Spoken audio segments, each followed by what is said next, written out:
Okay, good afternoon everybody. My name is Gary Davis. I'm the moderator for this session. I'm also from Australian Rotarians Against Malaria, and we concentrate our efforts on a number of countries: Papua New Guinea, Solomon Islands, Timor-Leste, West Timor and Vanuatu. Now, I had a really great brochure that just got produced before I came from Australia, and I was going to share it with all of you today, but I realised when I got here I left it on the desk at the hotel. I am going to provide some supplies to MPI and also RAM Global. So when you go to their booth at the House of Friendship, please take one of those. It's got a lot of information about what we do. I'm sure you'll find it very, very interesting. But I'm not here to talk about just our organisation today. This particular topic is current projects, large and small. We have 4 very knowledgeable and inspiring speakers. But when I heard of the topic, it made me think about what I heard the Dalai Lama once said. He said, "Anyone who thinks that they are too small to make a difference has never tried to fall asleep with a mosquito in their room." I think that is so appropriate on so many levels. All right, now I spoke to the 4 speakers yesterday. They've jam-packed a lot of information. They've got 10 minutes to talk. So I am not going to do long introductions for them. I'm going to introduce them very succinctly, I think, and give them the time to talk about their very valuable topics. So first of all, I'd like our speakers to come up on stage, please, while I introduce them. First of all, it's Victor Mundi, who is Director of the Western Alliance Against Malaria, and he's going to talk about impacts of the WAKAM project in Western Africa. We have Emma Bruce, Executive Director, Malaria Partners West Africa, and she's going to talk about community impact grants in West Africa. From my own country, Australia, we have Professor Maxine Whitaker from the James Cook University, and we have Alonso Urasa, from Public Health Scientist, African Leaders, Malaria Alliance. And in the agenda, his topic is not the one he's going to talk about today. He will be talking about malaria in a perfect storm. So I'd like to maximise the time for our speakers. So Victor, you have the stage.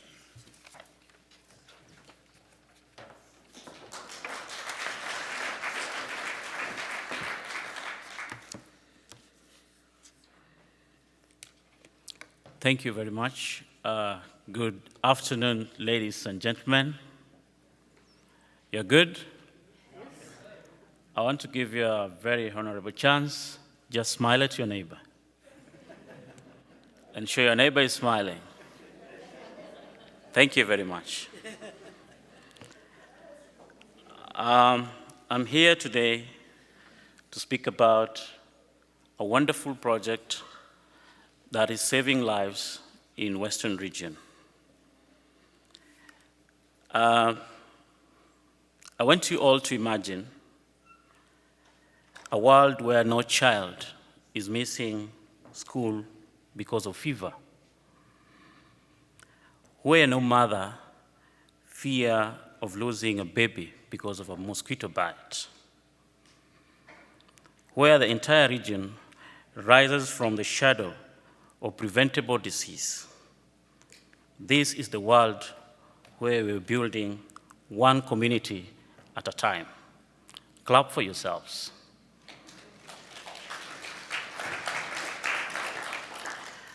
As they've just introduced, my name is Rotarian Victor Mundi, and I am proudly serving as the Western Region Coordinator for WAKAM project. Today, I invite you to walk with me in the journey of showing you how impactful this project has been.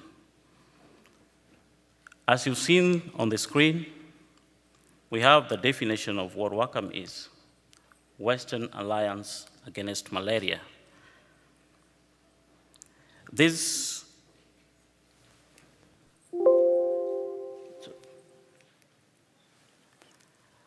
I want to talk about the inception of this project. This is a project that started by a word hello from our own powerhouse, Rotarian Ali Satemo, Clap for her, she's in the house. That word hello from Bryna, our mom, and Dr. Dan Palman at Houston, that is what has born this WAKAM project. After that, Rotarian Ali Setemo was able to invite Dr. Palman and Bryna to come on the ground and to see what happened. I remember when we were visiting one community health promoter team, Bryna cried. You know why? She saw what the ladies who are working hard, the first-hand people, the first aid people that helps in our community are suffering. They didn't have bicycles, they don't have their basic tools that they are supposed to use. She cried. But wiping those tears, they were able to come back to Kenya with 18 Rotarians. Not to make them cry again, but to see what is happening in the ground so that we can give back to this WAKAM project. Then we began processing the global grant. The community need assessment was done by UAS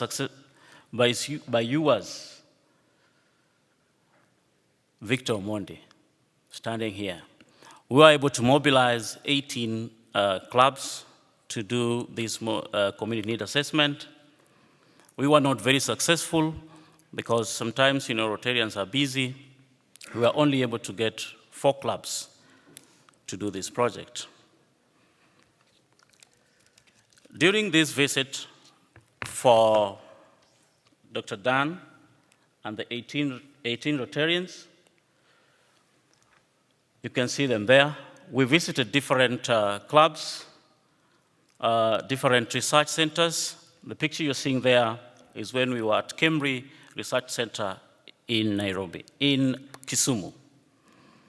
The District 7470 Colorado were able to mobilize 45 clubs out of 54 clubs to begin starting this global grant. District leaders joined,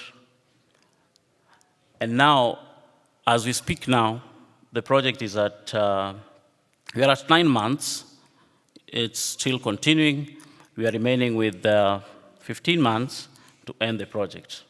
On March 5th, the grant was submitted, and there is a story about our district governor, DG Leonard Ethau. It was a long, long process. As I can use Bryna's word, it was the longest pregnancy somebody can ever have, because it took a lot of time for us to put this grant together purposely. This was a first multi-regional grant, and anything new has its own challenges. So when they met our DG, Leonard, I think they were able to talk to him, make him understand. Then I had a very good email from Dan. A grant is approved. I was very happy. That is a picture now when Bryna came back in Siaya County. Ladies and gentlemen, just give one clap for Bryna. This was a birthday gift to the CHPs. She was able to mobilize and give CHPs the birthday gift. So during the visit, they were able to not only give the gifts for the bicycle. They were equipped with branded gumboots, mosquito nets, and we also had fun by planting trees in Rotary Club of Kaimosi. Then, after all this, we were able to come down and get the objectives of this project now. Our objectives were training the CHPs and equipping them, implement vector control strategies, enhance malaria education and advocacy.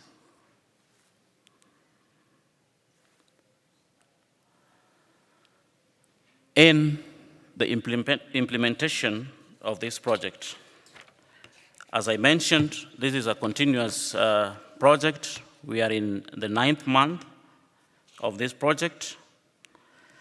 Though the ground was laid earlier, WAKAM officially received the grant just 9 months ago.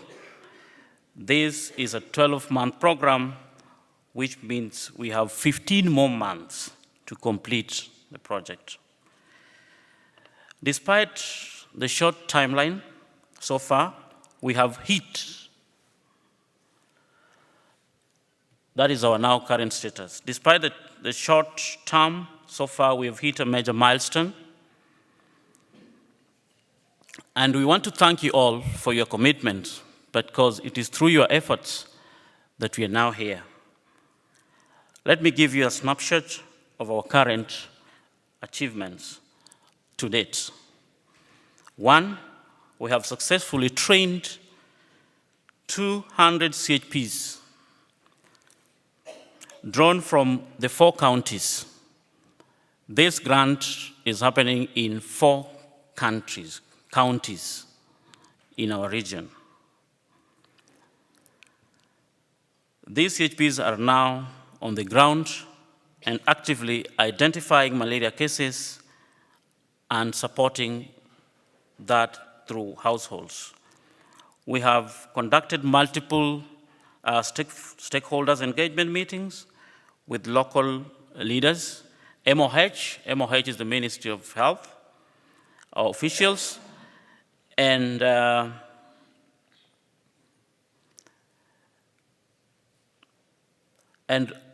community members who are also aligned to the project. We have hosted educational forum, especially for vulnerable population such as pregnant women and young children, raising awareness about prevention and early treatment. We have made over 204 referrals from different clinics around the counties for health checkups. Over 1,000, when I talk about 1,300, that is just one county. Over 1,300 households have been visited so far, and allowing us to identify the households that are needed for spraying and net distribution. So our next is to do IRS and net distribution. We have seen significant improvement in early detection of malaria, especially in children under 5 years and also adults who are at risk of getting malaria. Our financial accounts are up to date, and so far we are planning to have the cadre visit, which is happening in August, done in August. So that is where we are so far. These are just indicators on malaria testing and treatments that we've done, the number of households that we've visited, the number of suspected malaria cases treated, the number of positive malaria cases, the number of children under 5 that are treated, the number of adults. I said adults, we are also not safe. So those are the numbers. We have the numbers of referrals that I've just mentioned, and the households that needs IRS, and households that needs mosquito nets. So that is wonderful pictures of one of the project managers and the data surveillance with the CHPs with well-branded T-shirts. That's also creating good awareness. Yes, even if it is good, it has its own challenges. So these are the challenges that we are having. Number one, it's what I've just explained to you, how it was very hard for us to get the community need assessment. Number two, the communication, the line when I was talking about the DGs. Another one is accessing grants in progress and also getting some few data. What I want to explain more is about the minimal CHP coverage each county has. For example, we are having, for now we are handling 50 CHPs only in a county. But one county has over 1,500 CHPs. You can fill the gap. Take water, cup of water, think about this on how we are going to fill this gap. It is our responsibility. I have a brain teaser. Are you ready? What is smaller than a grain of rice, deadlier than a lion, hides in a plain sight, but can be stopped with a net? I needed that one answer. What is it? Mosquito. Thank you. Wait.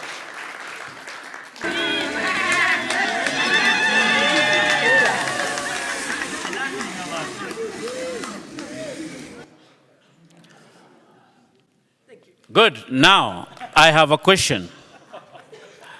This is,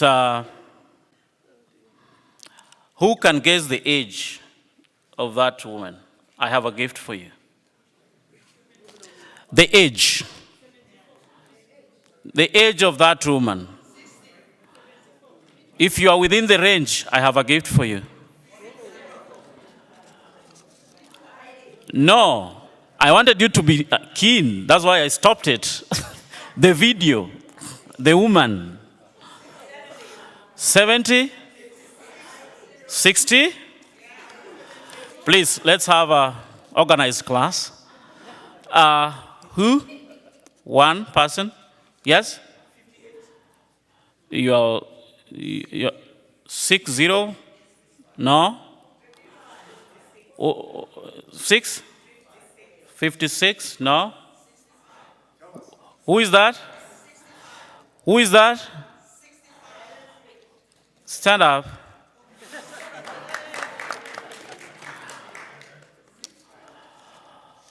You've gotten it. Thank you, and come for your gift.